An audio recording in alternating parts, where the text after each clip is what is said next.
తెలంగాణ మంత్రి కొండా సురేఖ కేటీఆర్పై విమర్శలు చేస్తున్న క్రమంలో అక్కినేని ఫ్యామిలీపై చేసిన వ్యాఖ్యలు రాష్ట్ర వ్యాప్తంగా అటు సినీ ఇండస్ట్రీలో ఇటు రాజకీయ వర్గాల్లో దుమారం రేపాయి. కొండా సురేఖ చేసిన వ్యాఖ్యలను ఖండిస్తూ సినీ పరిశ్రమ మొత్తం ఏకమైంది. ఇప్పటికే పలువురు సెలబ్రిటీలు ఈ విషయంపై తీవ్రంగా స్పందించారు. ఒక రాష్ట్ర మంత్రి హోదాలో ఉన్న ఆమె ఇలాంటి వ్యాఖ్యలు చేయడం దారుణమని అంటున్నారు.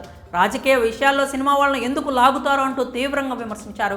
కొండా సురేఖపై వరుసగా ట్రోలింగ్స్, విమర్శలు రావడంతో దీనికి ముగింపు పలికేందుకు కాంగ్రెస్ సిద్ధమైంది. ఈ విషయంపై కాంగ్రెస్ రాష్ట్ర మహిళా అధ్యక్షురాలు సునీతారావు సంచలన వ్యాఖ్యలు చేశారు. ఆ వివరాల్లోకి వెళ్తే మంత్రి కొండా సురేఖ చేసిన వ్యాఖ్యలు తెలుగు రాష్ట్రాల్లో తీవ్ర దుమారం రేపిన విషయం తెలిసిందే.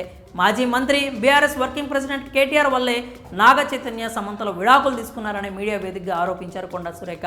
ఈ వ్యాఖ్యలను కేటీఆర్తో పాటు సినీ ప్రముఖులు తీవ్రంగా ఖండించారు. ఆమె వ్యాఖ్యలను వెనక్కి తీసుకోవాలని సెలబ్రిటీలు పెద్ద ఎత్తున డిమాండ్ చేశారు. దీంతో కొండా సురేఖ తన వ్యాఖ్యలను వెనక్కి తీసుకుని సమంతకు క్షమాపణలు చెప్పారు. అయినా కూడా కొండా సురేఖపై వరుసగా ట్రోల్స్, విమర్శలు రావడంతో కాంగ్రెస్ దీన్ని తీవ్రంగా ఖండిస్తోంది. ఈ క్రమంలోనే టీపీసీసీ మహిళా కాంగ్రెస్ అధ్యక్షురాలు సునీతారావు కీలక వ్యాఖ్యలు చేశారు. సునీతారావు మాట్లాడుతూ, వ్యక్తిగతంగా సినీ ప్రముఖుల పేర్లు తీసుకురావడం మంత్రి కొండా సురేఖ చేసిన తప్పే.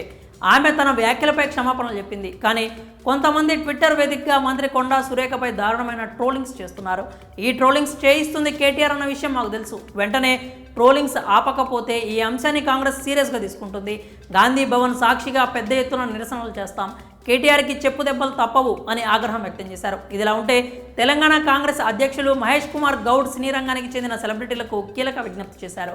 సినీ నటిపై తమ మంత్రి చేసిన వ్యాఖ్యలు విచారకరమని, ఆమె తన వ్యాఖ్యలు ఉపసంహరించుకున్నారని గుర్తు చేశారు. ఇంతటితో ఈ విషయాన్ని వదిలేయాలని కోరారు.